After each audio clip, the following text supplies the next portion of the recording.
This is the Wandering Mike.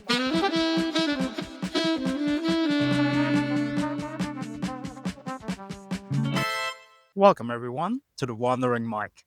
Today I'm here with Kayli. Hey, Kayli, how's it going? Hi, Mike. How are you? I'm good. I'm amazing. Thank you. Uh, I'm a bit cold, to be honest. We're sitting in the sun here, but I don't like these autumn days in Fremantle. I like summer. Yeah, this is all I've experienced though, and I have a cold, so maybe not the best, but it's okay. Fair enough. Um, so I guess to just get us started, if you just want to introduce yourself to the people that don't know you yet, just tell us whatever you want about yourself, where you're from, yeah, whatever you want, actually. Okay. Um, Hi, people that don't know me yet. I am Kaylee. I am from the US. I was born in Denver, but I grew up in a tiny little tourist town in Wisconsin, about an hour and a half north of Chicago. I have a younger sister and a younger brother. And then I went to the University of South Carolina to get my degree in public health. And I have been traveling for the last 14 months. Nice. So I can't wait to get into all of what you just said.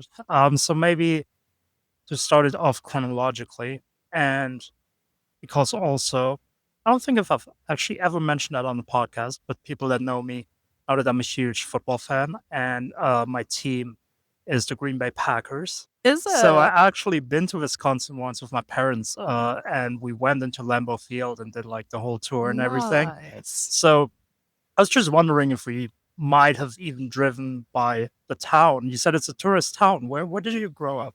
I grew up in Lake Geneva, Wisconsin. So there's about 8,000 people that are there, but it's really built around this lake, which is about 26 miles around. So about a marathon.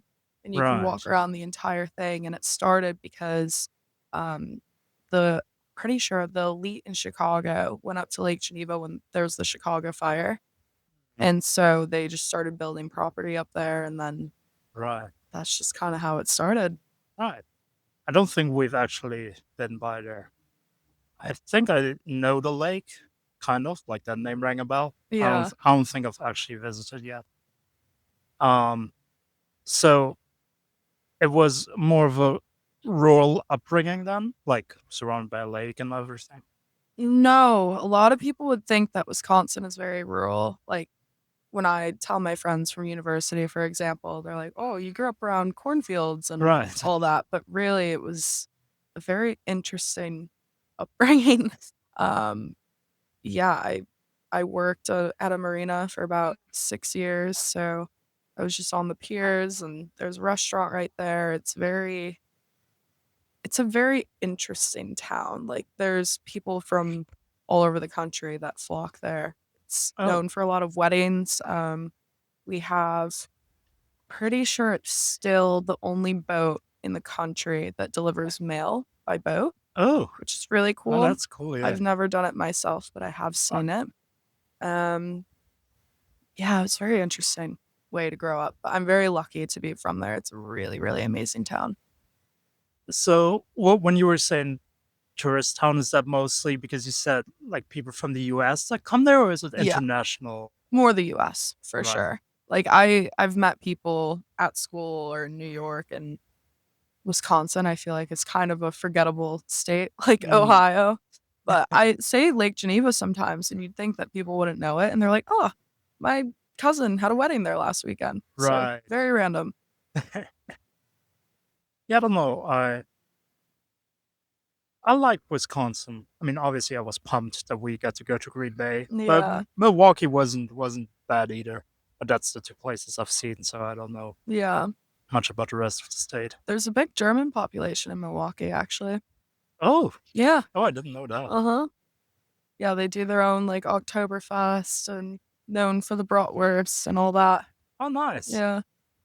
Well, I know because my sister actually she went over to college as well in Minnesota, Okay. and I think that she also mentioned that there was some sort of German culture influence surrounding her.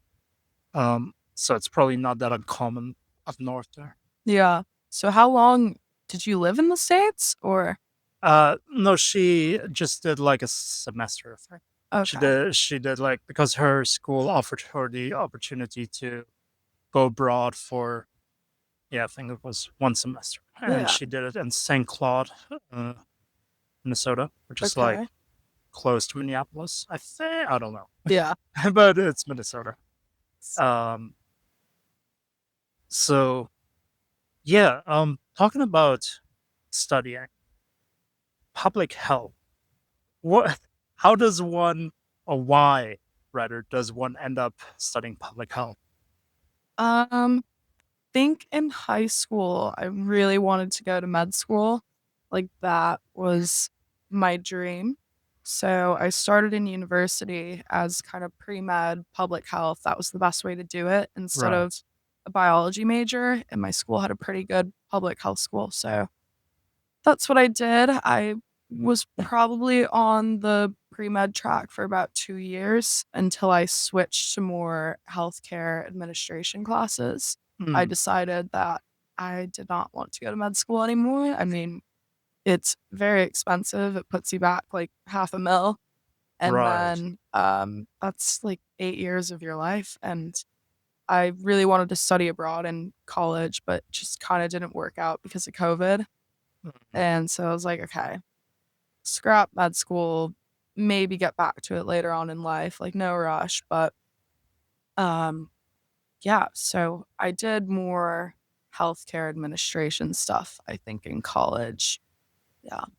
I feel like, and obviously this is a very German perspective because we're one of, I don't know, very few countries where education is basically free. Like it's Mhm. not zero, but it's so cheap that it's basically free. Like everyone can study. It's like a couple $100 every It's semester. crazy. So, um, because I feel like that's such a discouraging thing in the States because, like, obviously studying medicine anywhere in the world is a hard thing on its own. Like, it's such a Mhm. difficult thing to do. It's just such a long time you need to study. It's a very, um, and if you go into the field, like, it's a lot of responsibilities as well. So it's like that alone is like a really hard decision to go into that field. But then in the States, and then you actually have to embed yourself to do Mhm. that. It's It's such such an a important job as well, like, it shouldn't be that way, yeah, and I think, unfortunately, at least I've seen some healthcare professionals, not all, but some, that because of that, they're very incentivized by the money, right. and that's just not how healthcare should be. But some contracts, like, you have to see a certain amount of patients a day, or you have to, um, prescribe a certain amount of medications to get paid, which is insanity. Like, it should not be like that. Yeah, that I mean, obviously we don't need to go into the whole thing here, but Yeah. it's yeah, it's a screwed up system as well as privatized healthcare. And Mhm. well, I mean, you just put it perfectly. It's because they are in debt after studying, so they also kind of need to be incentivized Yeah. by money. And then big pharma having such a big pull as it does in the United States, it's like a Mhm. Yeah. It's very interesting, for sure. So, let me ask you this. So you did finish your studies and you have had your insights into the field and you Mhm. know how things are working. Do you see yourself working there? Uh, yes and no. I think I really enjoy it, but I don't really know what I wanna do anymore, honestly. No, that's fair. Honestly, I think there's a lot that I wanna do before I really settle into a career. Um, I don't know, there's so many options. I do look around every now and then to, like, see if something really piques my interest, but it's a lot of work. It's hard, and especially being around sick people is very draining. Yeah. But I don't think I'd want to go into more elective medicine, like cosmetics and stuff like that. That's where the Mhm. money is, but I I don't think that would satisfy me. Yeah, I didn't even think about that's a whole nother branch that's Mhm. also, well, technically part of medicine, right? Yeah. I'd love to do some volunteer stuff down the road. When I graduated, before I graduated actually, I applied for the Peace Corps. Oh, Yeah. yeah. And I applied for a program in Belize, which was like an adolescent health coordinator sort of thing. And I had a very long interview. It was a process. And then they emailed me. They told me that I didn't get Belize. And then they called me about 10 minutes later and said that they wanted to offer me the position in Panama Oh, instead. So that ended up falling apart. But I would have left in June of 2024. And that's a little over 2 years where I would be living like in rural Panama. You don't really know where you are. And I would have just done like youth health initiatives. Um, Very interesting. You get paid like the same amount as the locals do because they don't want inequality to right. happen. They want you to really immerse yourself in the community. And before you do anything to help, um, they have you stay there for like 3, 4 months to just gain trust with Right. everyone. I think they do it really well, but it is something that I think I would revisit one day. My application is still valid for another year, so maybe. No, that it actually sounds super interesting. Mm, One of the things when I was studying, because I studied environmental technologies, and one of the things I was thinking about while I was studying is that maybe that can help me as well to go to Africa, go to some places where you can do some work like that over there as well, build some renewable energies, yeah.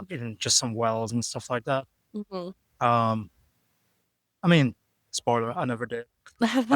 Because I landed in Portugal for a lot of years and now I'm traveling again. So What did you do in Portugal? basically I started as a customer support agent, so it was just a call center for Expedia actually, which Okay. is an American company. Yeah. Um, as most of the big companies these days. Mhm. Um, so I started there and then pretty quickly became a trainer for the new hires. So basically, everyone that joined the project, I was their first point of contact and I showed them how to use the software, one, but also second, how to conduct yourself in customer service in general, Yeah. how you should do, but also welcoming out to the company. And Portugal, it's a lot different the work culture than it is in Germany. So it's more familiar. It's more family like. So I like that, and I loved, and I still do. I love educating in general. Like I feel like I can see myself there, like just putting knowledge to people. That's Yeah.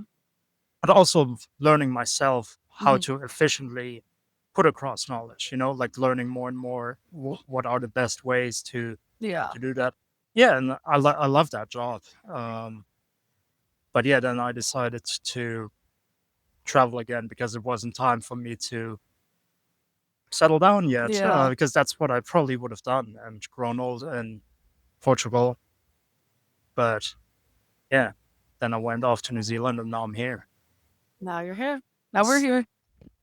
So how is that for you then? Because you mentioned you've been traveling also for around 14 months now. Mhm. Um, So was that kind of with that falling through, was that kind of you saying, I want to go abroad anyway now? I want to travel the world a little bit? What was the motivation behind traveling? Yeah, I wanted to travel after college for sure. Um, I had a job towards the end, like maybe the last year and a half in college, it was remote. That was just working with providers, doing charting, insurance, a little bit of training, stuff like that. So I continued on with that, saved up for about a year. And my friend Mari, actually, she really inspired me. Mm. She did 2.5 months in Southeast Asia and Right. absolutely loved it. So I was going back and forth between South America, Southeast Asia, and she was like, just go to Southeast Asia. It's good for Mm. beginners, which it definitely is. Yeah. Um, and my plan was to be gone for max 4 months. Mm. I was just going to do Thailand, Cambodia, Laos, and Vietnam. Um, about 2.5 months in, no, maybe even less, 2 months in, I called my parents and I told them to sell my car. Right. And so we did that. My friend Hannah, she came and went to Bali. So I went off track, visited her there. Long story short, I had to buy proof of onwards travel. So then I ended up in the Philippines. My Mm. mom visited me there. And then I made Vietnam, Laos, Thailand. And then I stayed in Thailand for another 6 months after that, working. Right. Nice. So I'm just always thinking about how can I ask my questions without leading you with my opinions. But you stayed in Thailand that long because it was your favorite country of them all? Ooh, no, not necessarily. I kind of finished my loop. I decided that I wanted to move to Australia Hmm. and I was like, okay, where can I go? I just kind of want to chill out on an island. I've been on and off buses every 2 days for 6 months. Like, Right. I really need to settle. And I always really loved Koh Tao. I really like diving. Hmm. So I reached out to a hostel that I stayed at there. And I was up north at the time in Pai. And I was like, hey, do you need any volunteers? And I was thinking I'd be there for a month, get my visa, and move along. But I really loved it. Yeah. And so I put off my visa for a bit, applied in late November, and then it took about 3.5 months for me to get it approved. I had to go up to Bangkok, do a health exam, just because I've Right. been away from home for so long. Um, yeah, so I was there a lot longer than anticipated, but I got sick of Koh Tao after a while. I got dengue, and I was Oh also no. just getting really sick. So I asked if I could move up to Pi, went up there for about 5 weeks, and then went back to the Philippines for a month before coming here. So the reason I asked it in that way is because Thailand definitely is my favorite country. Is it? Uh, I mean, to be fair, I've only seen Malaysia and Vietnam and Cambodia. Mhm. Well, and obviously Indonesia where I lived. But I feel like I've never looked at Indonesia because I lived there. I never Mhm. looked at it from the same perspective because the other countries I was a tourist. Yeah. And Indonesia, I mean, I love Indonesia, but it's just, yeah, I lived there. It was more of a Where did you live in Indo? um, close to Jakarta. So it's like a Okay. suburb called Tangerang.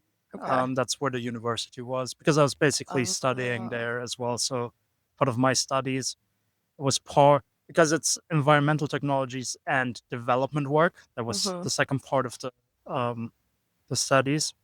Um, so you had to go 1 year abroad to a third world country. So I chose Indonesia, Yeah. and that's where the partner university was in Tangerang, close to Jakarta. Did you explore other parts of Indonesia, or did you kind of stay in that area? Yeah, so I mean, most of it was on the west side of Java that I've seen. Like I've Mhm. been down to Bandung, which is a beautiful area there in the west of Jakarta. There's like the volcanic island of Krakatau, which we visited. So it's like a volcano on an island, which was super cool. Um, Off of the west coast of Java, so basically going from Jakarta by boat, there's like all these I used to know what they were called in Indonesian, like in the local language, Mhm. and don't anymore. But it translates to like 1,000 islands, which it's not 1,000 islands, but it's a bunch of islands. Um, and basically just spend every other weekend on a different island there as well because it's Mhm. super cheap because it's something where the locals basically go. It's not really touristy, but it's still super beautiful islands, like super small islands, like literally maybe just two houses on the island, and Wow. you cross the island in like 15 minutes, stuff like that. Like a lot of them. It was amazing as well, Yeah. and yeah, so that was mostly where we were doing like weekend trips and stuff because we were still studying. But then to the end of it, when we because we had like 5 months, 4 to 5 months between studies, the semester ending in Indonesia, and then when we had to get back to our semester in Germany, it was like 4 to 5 months. And so then we traveled, or me and a friend, we traveled to the east of Java as well, where there is also two big volcanoes, which I'm blanking on the name again, but one has like super violent, not violent, Oh, violet like the flames. flame one. Yeah, Yeah, I've seen some of my friends have done that. I would love to do that. yeah, it's Isn't it amazing. only one of 2 in the world I that think has so. flames like that? I think, Think yeah. so. So cool. It's very pretty. And then from there, we went over to Bali as well, which Mhm. um, I think I've said a bunch of times, didn't like too much because it's pretty touristy, It's especially very. coming from Java, where you don't see a lot of international Yeah. tourists. Um, so Bali's still a beautiful island, but just a tad Mhm. too touristy for me. It is. It's crazy up there. And then you have, like, Fisher going down to play sets and Canggu, like, it's just Yeah. crazy. Um, so yeah, that was basically me in Indonesia. Um, but what's super funny as well is because I did a podcast with Luca, French guy, and he was talking about how he went to Thailand and he went to Pai, and I was like, "You went to Pai? That's where I went." I love pie. And you mentioned Pai again, and I mean, I don't even know if it's the same experience because I had the feeling when we were over there, it was sort of kind of like a not a secret, but it wasn't that touristy because everyone was hanging out in Chiang Mai. And not a lot Mm, of people went up to Pai back then. But again, this was like 8 years ago when I was there. So yeah. I don't think it's so mu you'd have to go back. I don't think it's much of a secret anymore, but I yeah, do know people sometimes go up north, run out of time, they just do Chiang Mai and miss Pai. I'm like, "Nope, go to Pai, not Chiang Mai." yeah, It's so beautiful up there. You wouldn't expect that out of Thailand, like, just the it, mountains and canyons and waterfalls. It's very it beautiful. is just in the middle of the jungle. I loved Yeah. it because we stumbled upon it first time when I was uh going with one of my friends, and we took the bus from Bangkok just because her and I, we didn't really know what we wanted to do. We just knew Mhm. we wanted to explore Thailand together, pretty much. And, and we're like, yeah, there's a bus going to Chiang Mai. We're like, yeah, sure.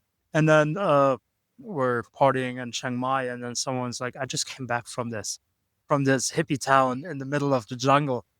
We were like, what is it? Where is it? When can we go? And basically stumbled upon it, and then I came back to Indonesia, because it was like winter break, and then I came back and told my other friend, I was like, "You wouldn't believe what I just discovered." And so after we were done, I did like the whole Jogjakarta Bali thing, Mhm. and he did something else. I think he just stayed behind because he had a girlfriend at the time, from Jakarta or from Bandung actually, where he was working like his internship.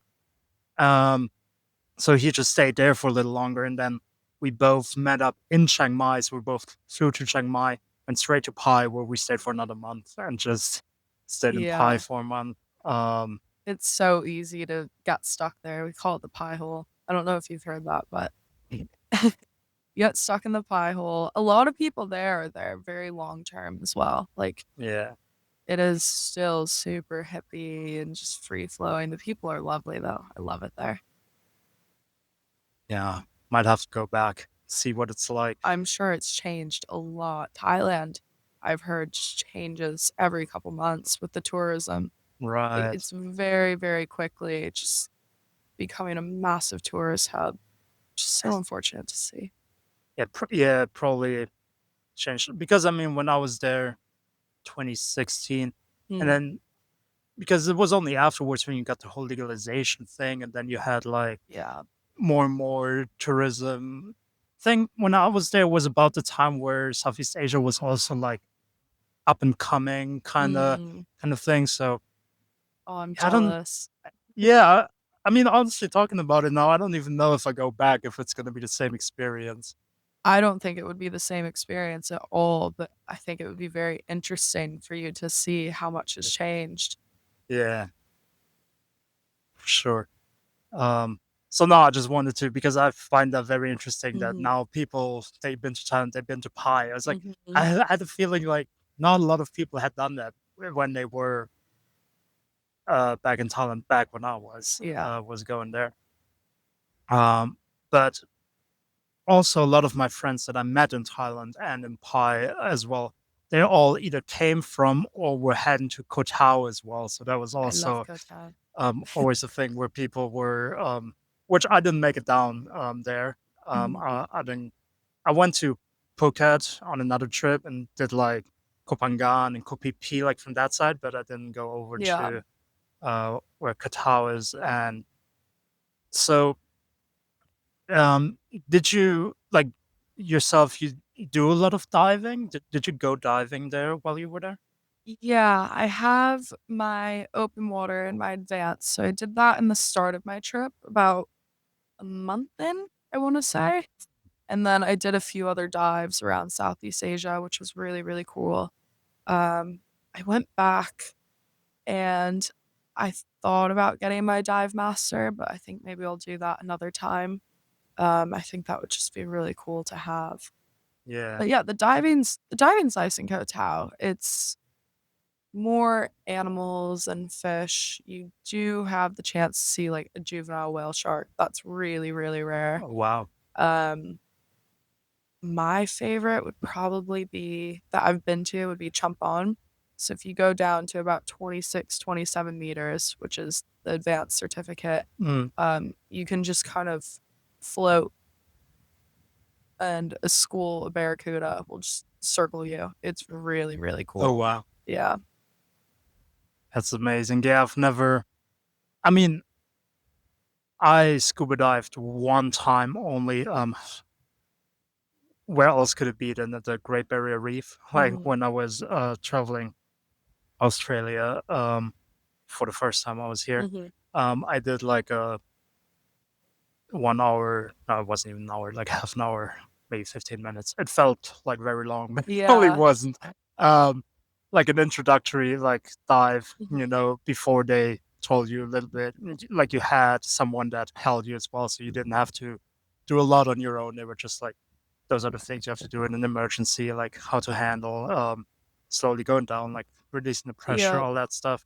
And then I was down there and wow, it was amazing. But then in hindsight, I was kind of like, yeah, you just came from all these places. You just came from Indonesia. You just came from Thailand, and you never did the diving there. Because I've seen a lot of good videos, like all my Yeah. friends that took videos from when they were down there. Indonesia, there's this place where you can go diving with sharks and like not Mhm. aggressive ones, but it's like a it was kind of a cool video when he was diving with the sharks and it looked incredible. Like there's like this cliff thingy on the water and there's like a whirlwind that comes up and the sharks they were just swimming in the whirlwind and yeah, it looked amazing.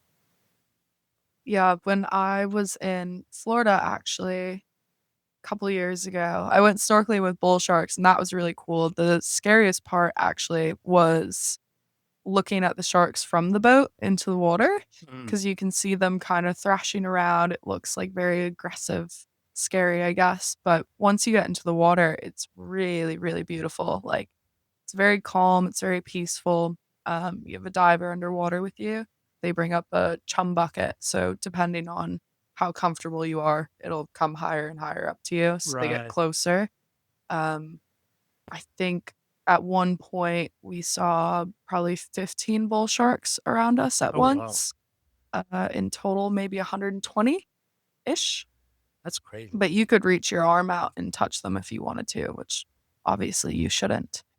But yeah, it Yeah, I was hope you didn't do that. no, no, no, no. It was a very, very cool experience, though. I would definitely do it again. I'd love to dive with them one day. Yeah. I mean, now that you're close to this side of the world again, Mhm. I don't know, is there a place to do that in the States as well? Like to go diving with them? Or do they just do like the snorkeling activities? I'm sure you could in Jupiter because Jupiter is one of the shark capitals of the world. Um, I haven't looked into it, but I'm sure you could. Yeah. But I do know that in Southeast Asia, there's a lot of opportunities, right? Like there's a Hmm. lot of spots where you can go Yeah. do that. I almost dove with the thrasher sharks in the Philippines. Right. We ran out of time, but that is something I definitely would love to go back to the Philippines again. There's so much to see there. Um, but yeah, I'll definitely go back one day and do that for sure. My thing with the Philippines actually is because I didn't have the time to do it back when I was doing my Asia trip. And I'm not lying, everyone, but again, it was 8 years ago, so maybe that changed as well. But every person that I've met that has been to the Philippines, and was quite a few that have come from the Philippines, they said the exact same two things. They said it's such a beautiful country, and Hmm. I got mugged on my first day. They got what? They got mugged. Mugged? Everyone that went to the Philippines got mugged. What? I didn't get mugged. I had the best time ever. So you never felt unsafe No, while you were there. no, never. The Philippines did surprise me in the sense of I thought it would be more, what's the right term? Built up. I Hmm. found that Thailand was a bit more built up than the Philippines. So it did surprise me in that way, but the people are the best in Southeast Asia. Like they're so incredible and they're also annoyingly great singers. Every single one of them. Right. Every single one of them. You do not do karaoke there. It's very humbling. Especially me. I'm not a singer. I wish I was, but I am not. I try. But But yeah, that's what karaoke's for, to just have fun. yeah, but then you got like freaking the Adele of the Philippines going up right Oh after wow. you. It's scary. But yeah, the people are lovely. It is such a beautiful country. It's so diverse in the nature. You have the mountains, you have like I did a trip up to Buscalan my first time in the Philippines, and that looked like the Hajong Loop. It was stunning. Mm. That's where I got my first tattoo. Your first ever tattoo. My first ever tattoo. It's 3 dots. It looks like there's like cratered moons on my ankle, but it was from the oldest tattoo artist in the world. Oh wow. Oh, Yeah. is that the old lady? Yeah, I've she's still alive. I've seen She pictures. was cover of Vogue.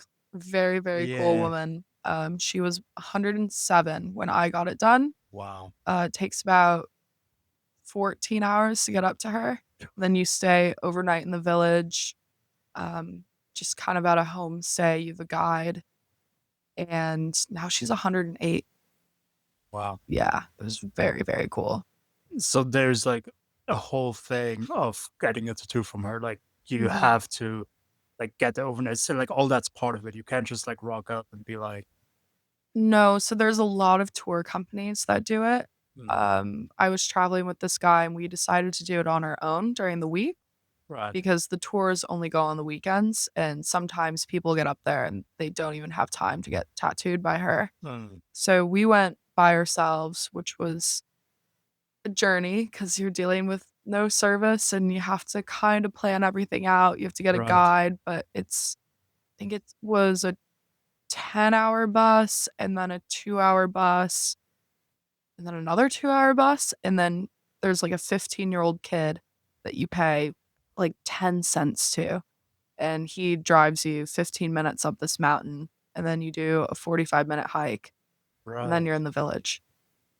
That's crazy. It was very, very cool. We were one or two of three Westerners that were there when we did it, which I was really happy about it, that it wasn't too overcrowded, and Yeah.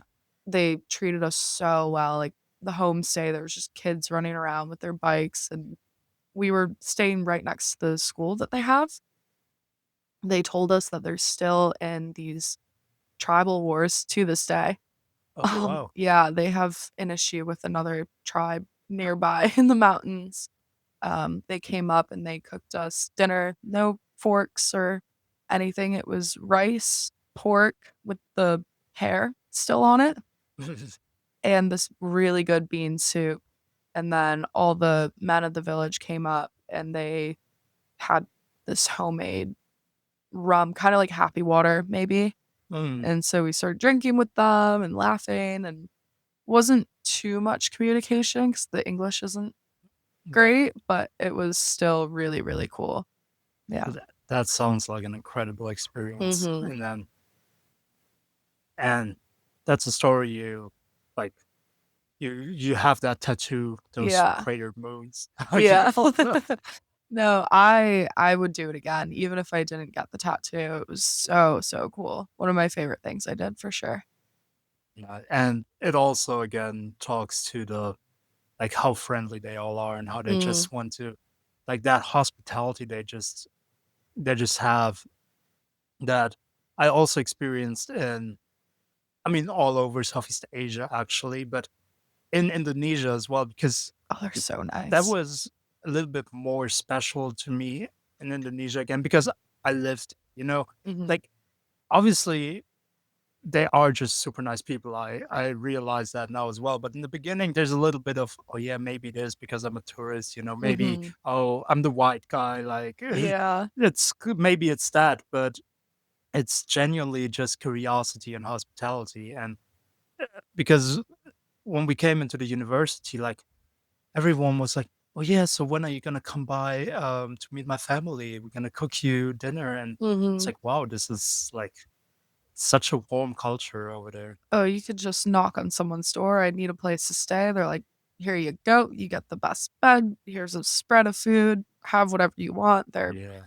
so, so giving and amazing, even for having less than we do. It's very, very refreshing to see. Exactly. Yeah, I mean, that's one of my theories as well. It's like the less you have, kind of the warmer you are with each other because you've Mhm. kind of got your struggles, so you kind of know everyone has their struggles. That's why you're so willing to help. And Yeah. in most Western cultures, and especially where mm, the wealthier countries, I feel like that's where a little bit of the coldness. I'm speaking for Germany. I don't know exactly Mhm. how it is in the States, but that's a little bit where the coldness comes in because it's like, well, I have everything. I'm not worried. Why should I be worried about anyone else? Mhm. Sort of thinking. Yeah, I think that in Western culture, community it's not a necessity. It's more of like a luxury or something that you do in your free time. It's for fun. Whereas Right. in these other countries, that's how they survive almost. Like I did a volunteer experience in Cambodia through World Packers Mm. for a week, and it was in rural Cambodia. And every morning we would get up, they would show us a little bit of their local temples and stuff like that. One of the teachers she had or her family had a farm. So we went there one day and we dug for sand crabs. Oh wow. So we caught a ton of those. We filled like a hat up and then took the little motorbikes back to the school. That's what we had for lunch and dinner. Oh So wow. it was very different, and everyone pitches in. Like, there's a lady from across the street, she would cook us our food, and it was just everyone kinda had a role, and they all worked together. It's just make everything happen. The teachers slept at the school, we slept at the school because they were from at least an hour or two away. Right. Very, very different. And that school was just for the kids to learn English. So they went to two different schools. In the morning, they Mm. would go learn their math, science, everything. And then in the afternoon, they'd come and learn their English with us. So how long did you do that for? Just a week. I would love to go back though. Um, I had an idea because I still keep in touch with the teacher that Right. I worked under. She's 25, 26, I think. And I'd love to go back one day. And, I have photos of me and the kids because they don't really have that. Like Mm. when they grow up, they don't see childhood photos of them. It's something Yeah. so small like that. Like I've heard that I had a friend that did something similar in Nepal, and she was like, "You have to go back and see if they recognize you. They recognize themselves as a child." Like, very interesting. Yeah. Yeah, that's a yeah, sometimes it's just little things like that, like Mhm. having yeah, it's something so normal to us and Yeah. for them.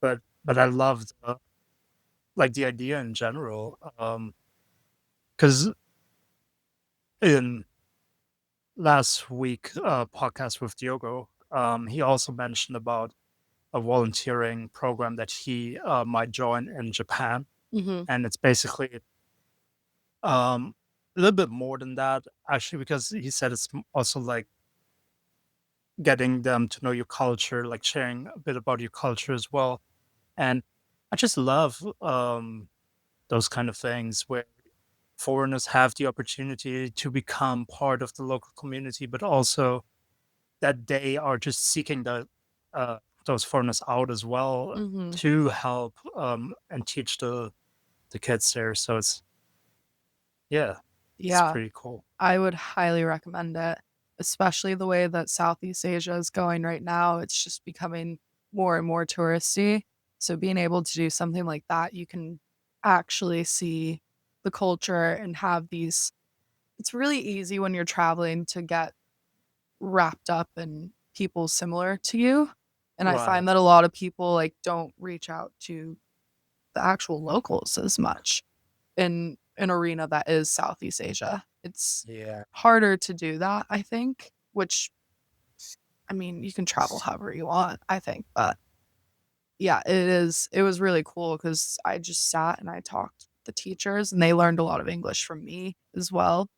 And I learned some of their phrases. And their culture is so, so different.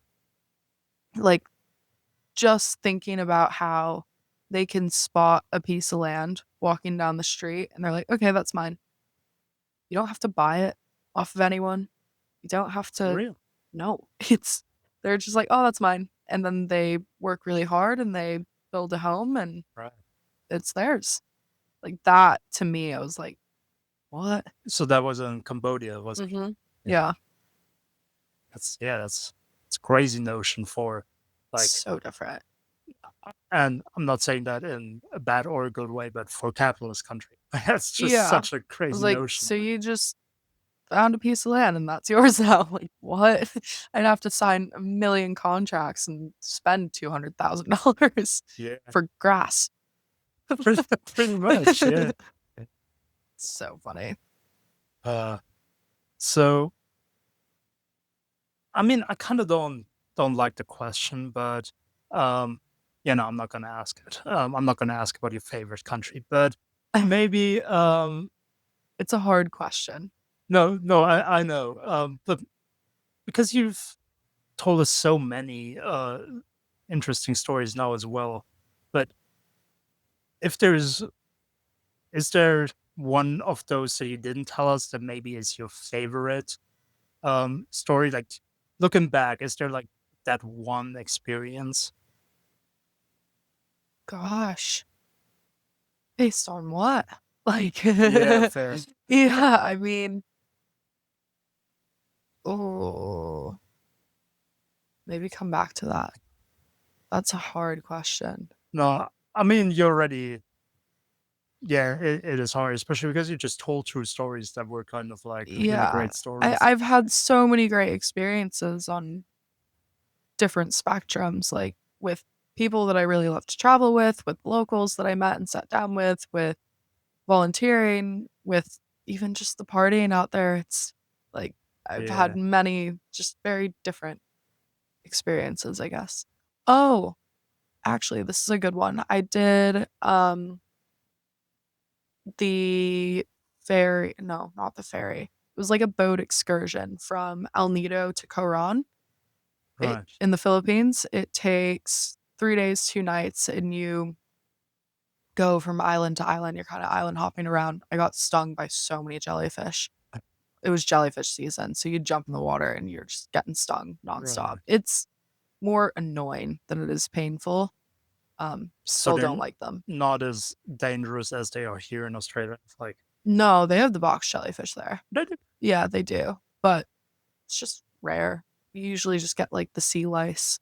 They're just Mm, the baby jellyfish, and you run into them, and it's like, ooh.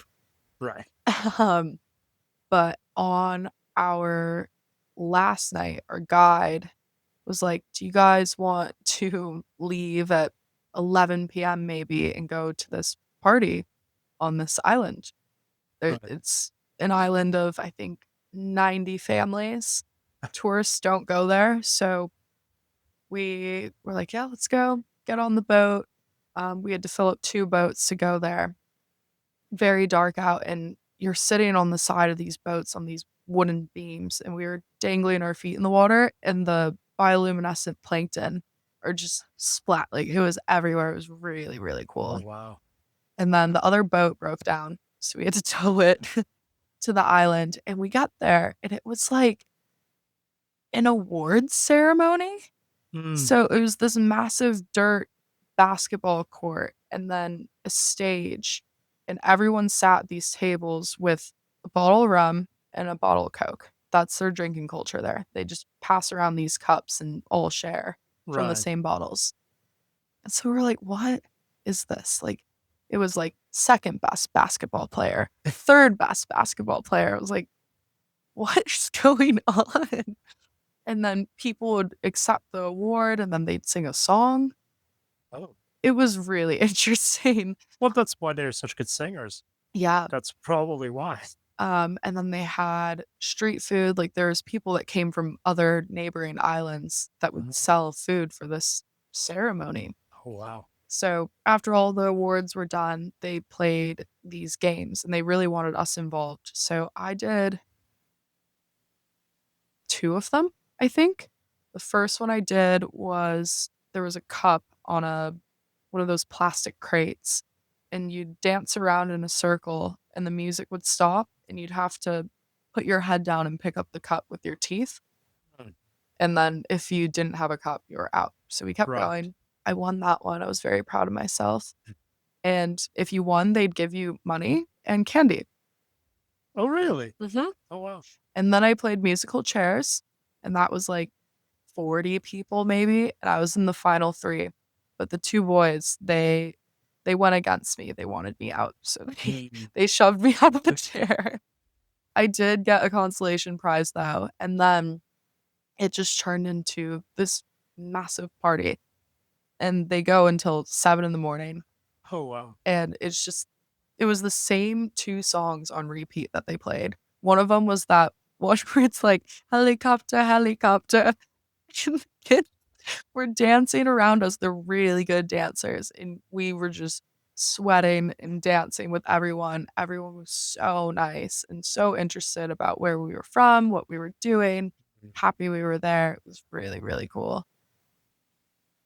That sounds like an experience you can't get anywhere No. else. Mm. I love the notion of, because in my head, when you told that, like pictures and videos started playing, like people Mhm. who just gather up on their own island, like let's go over to the island. They having the ceremony Yeah. and cook up some food and like sell it there. And Yeah. They had chicken intestines, stuff like that. I It's really good, actually. can't say that I've tried. I'm trying to genuinely remember. I don't think I had intestines I think ever. the weirdest thing I had or my least oh, maybe the weirdest was rat in Vietnam. Rat. Yeah, it kinda tastes like spicy jerky. It was really nice. So how do you prepare rat? Is it just like I normal don't meat? Or what do they make out of the rat? I don't know. Honestly, I visited this tribe in Vietnam. Technically, it's illegal to visit them, but we had a guide who spoke their language, English and Vietnamese, and that was crazy as well. They gave us rat, they made us these um, towels almost, and they do it with their feet and their hands. So they pick a Right. plant. It's not cotton, it's something different. Dye it with berries or things that they can find. Hmm. And it's this, it almost looks like a harp. And it's Right. laid down and it's like woven with their feet and their Right. hands at the same time. So we did that, and then they gave us rat, and it was in a bamboo stick, and it was just kind of, I'd assume, cooked over fire, a bit tougher, like Yeah. jerky and some sort of spicy chili sauce. So I don't know, they just like put down this long spoon into it. They're like, try this. Like, sure. Very interesting. That culture is the women have more of the power. They're very loud and the men talk really quietly. So the men are almost auctioned like horses when they're young to be married into a family. And they're worth more if they don't smoke, they don't drink, if they're strong, if they're tall. But the men just, they're really softly spoken. And the women, they scream when they talk to you. So we would ask a question, it would be translated.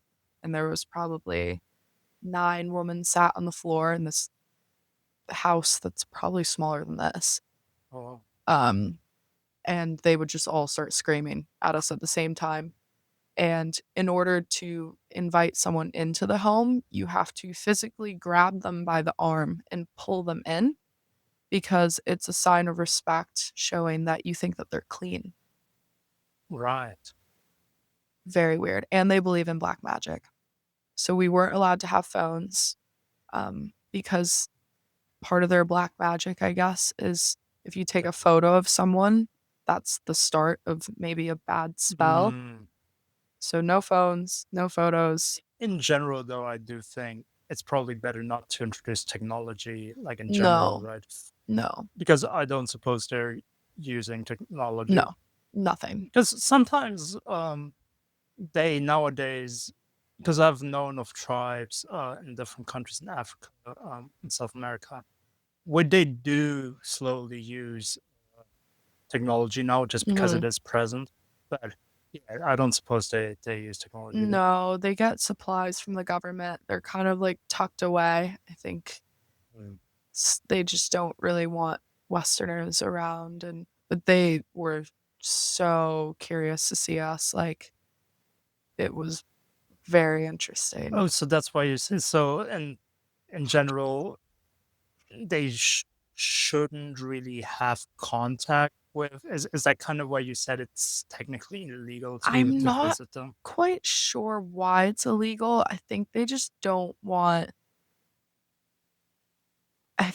trying to protect them, honestly. Like, they Right, don't want it to become a tourist thing. They don't want it to be right. something like that, which is really understandable. Um, yeah, I mean, people are just gonna bring phones in, and who knows what that does, and True. different food, maybe even illnesses, like, you just never know. Yeah. Yeah, I was pretty like, south of Vietnam and pretty central, maybe, like, a 3-hour drive from where tourists usually go. Yeah.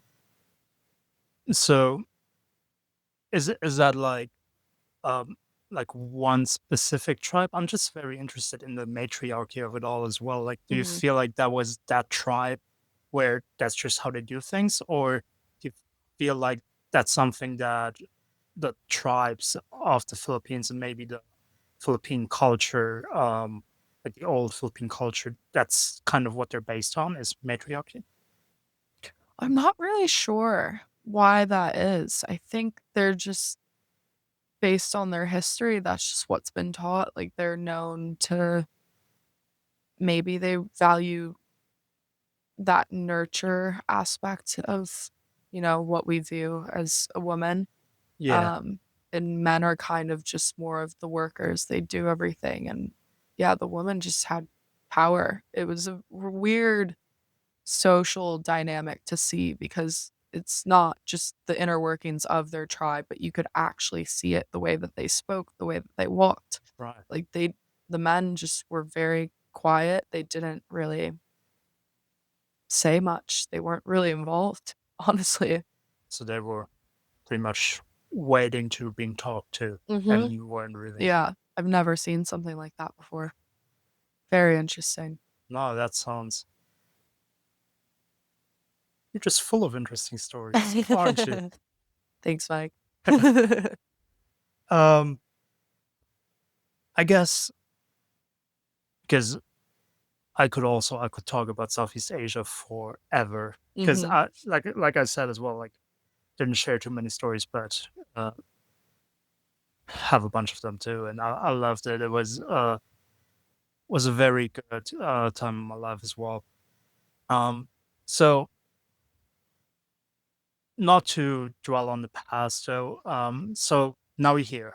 Um, do you have like what's the overall plans? Do you feel like it's bringing you back to Asia again? You feel like Australia's the place to be for now? Is there other countries that you love to visit? What's the plans? Realistically, I don't know. I would love to do Australia for a year or 2, save up some money, and then if I could, if it's possible, I would probably then do Singapore, Japan, Korea, Malaysia, hit places that I haven't been. Yeah, Um, Maybe I'd revisit Indonesia, I'd like to see more of it, and then Philippines. Maybe I'll do that if I'm here for 2 years, I'll do that as more like holidays.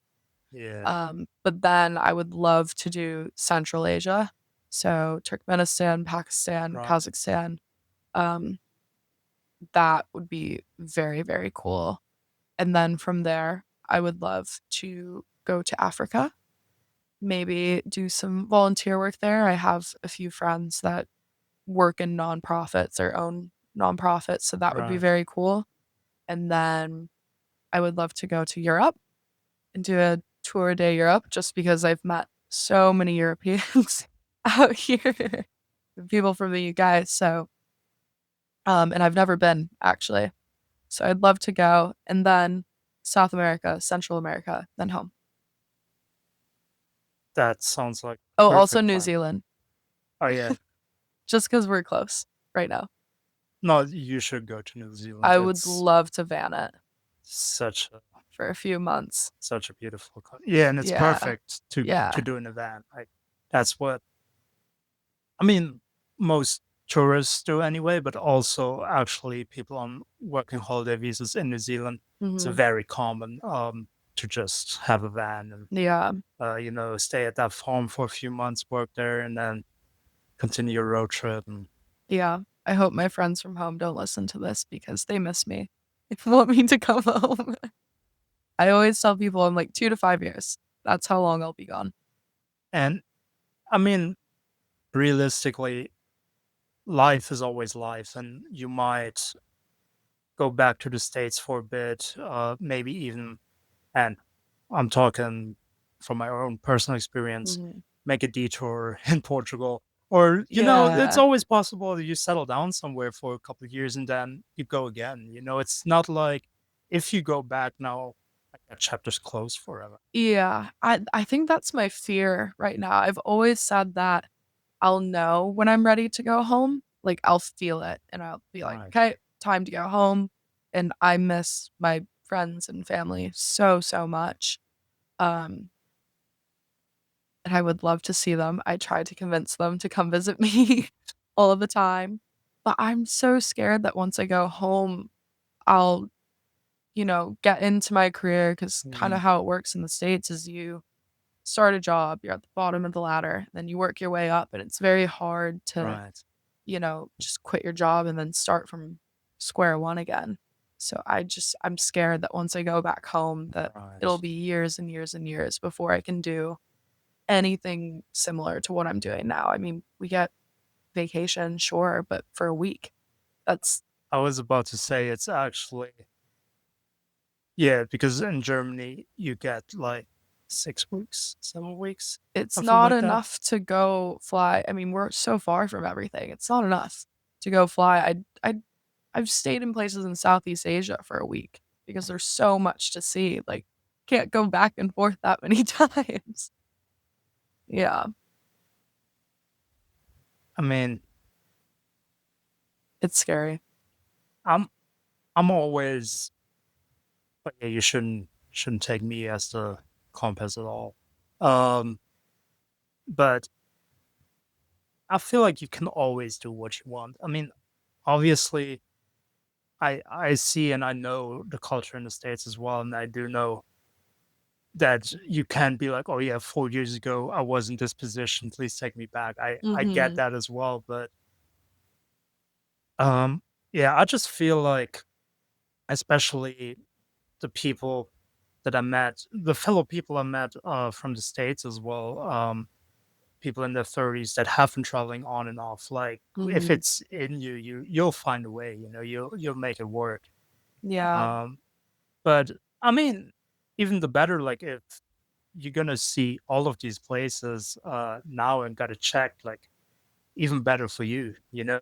Like, I still haven't done my Africa travels. I still haven't Yeah. done my South America, which I will do after Australia. That's the next destination. After Australia, I'm gonna go to South America. Um, but yeah, I still got all these places to see. So yeah, why not do it Yeah. all in the one big trip? Like, why not? I almost feel like I'm constantly having this battle with myself of there's one part of me that wants to be very successful and like really be able to take care of myself, and I want to climb that ladder, and I want to, you know, make good money and start a family and be able to support everyone around me. But then there's the other side of me that's like there's so much to see, like why can't we just get by and kind of live paycheck to paycheck and see all of these cool things and experience these incredible places and people that I wouldn't really get to do at home. Um, and I just struggle with finding how can I have both? Yeah, It's hard. I mean, yeah, that's the question, right? Mhm. How can you how can you just travel and do what you love, but also kind of have that stability? Because Mhm. traveling in its definition isn't stability. Like No. it's yeah, it doesn't really go too well together. No. Um, People make it work though. And everyone seems relatively happy out here. for sure. I mean, to be completely fair, especially here in Australia, I've also met some people, especially my fellow South American travelers, who, compared to maybe again not generalizing, but in general, Mhm. but like overall, I would say it's fair to say that people that come here from Europe, from the UK, which is part of Europe, but I don't know why I singled them out because they're just a lot of them here. They're different. They are. Um, like I think it's fair to say that they do have in general more savings. Like people from South America that I met that are all lovely people, they for them it's really special to be here because they Mhm. save up and once they have all the money to buy the tickets, that's where the money goes towards. Like they buy Yeah. that ticket and they're here, and then they really rely on getting a job relatively Yeah. quickly to actually survive. So Mhm. I've heard we've had a bunch of conversations. Oh yeah, it is so expensive here. It is a struggle sometimes. Yeah. So I don't want to say it's all uh, fun and bubbles all the time, No, not at all. but overall, what I can say is everyone that's traveling definitely always is thankful for the experience, and everyone Mhm. always has such a great time and great experiences that will shape them forever, pretty much. Yeah. Yeah, it really is the people that make traveling as well, I think. You meet so many different kinds of people from different places and walks of life, and you have this one thing in common where you're away from home. So it's so nice because you can just go to a new place and everyone wants to meet you and Right. be a part of something because a lot of us are traveling alone. Yeah. And that was what I was really scared about when I first started. I was like, I'm not going to meet anyone. I'm going to spend so much time by myself. And within a day, I just sat down with a group of people and I've met up with them again. Like the first girl that I really traveled with in Thailand, I met her again in Cambodia and she's Oh, actually in wow. Perth now. So Oh, we meet up every now and then. Yeah. so all that without you planning it, it just happened like Yeah. that. Yeah. That's kind of cool. Small world. Yeah. So weird. But yeah, I met her 14 months ago and Wow. we've bumped into each other 3 times. But I definitely have stories like that as well. The traveling world, especially on this side of the world, Mhm. is relatively small. Like it actually happens that you just bump into people again. And I mean, I think currently, I don't know if I'm right on the number, but five-ish people that I met in New Zealand last year are all in Australia right now. I think Really? none of them in Perth, but they Yeah. all made it over here: Sydney, Melbourne, Cairns, Mhm. some smaller towns. Yeah. Um, but yeah, so it's not uncommon once you hear and once you're like starting your traveling adventure that paths might cross again. Mhm. Um, yeah. Um, honestly, I feel like that's a good way to end it as well. Because looking here, we already did an hour and 7 minutes, something like that. Nice. Um, Don't didn't forget the bloopers. don't tell the people about the bloopers. There's no bloopers. This was a perfect episode without any hiccups on the way. Play the bloopers, Mike. Well, no, but honestly, that was a great conversation. We had a lot of interesting stories. Little philosophizing at the end there as well. Um, no, thank you, Kaylee. Thank you for sitting down and doing the talk. Oh, Thank you for having me, Mike. I had so much fun. Truly, I've never done something like this. I was very scared. no, you weren't. Yes, I You was. weren't that scared. I was scared. No, but it turned out great. I feel like I could talk to you for like 7 hours straight. I feel like no one would listen to it Probably not. if we actually did it for 7 hours. Okay, guys, like, comment, subscribe if you want to see part 2 of me. Please feel free to do that. I will listen to the feedback. All right. Um, well, I guess with that, thank you, Kaylee, and we'll say goodbye, everyone. Goodbye. Thank you, Mike.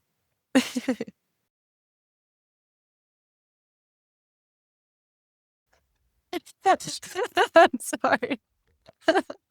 I'm really gonna It's okay. We just can cut that. Cut. yeah, we are gonna cut this. Okay. Good, just let me go again. Okay. Don't laugh. Okay. Let me just cover my. Can this be in the bloopers? You should make bloopers. Well, usually I don't have any, but now I do. No, you do. Just throw it in at the end. Mike hates me. I'm making you bloopers. But I need to make Okay, some okay, like okay. conversation. Okay, I'm serious now. I'm waiting. That's so good. That you just I know, I'm sorry. I'm not used to this. This is a new world for me. no, that's fair. So he sent me all this Don't look at me, just look at the wall. I People are gonna be so confused. They're like, why is she laughing about this? Out of the brain. It's gonna be spontaneous and new. And new and fresh and fun. So It's not clear in here.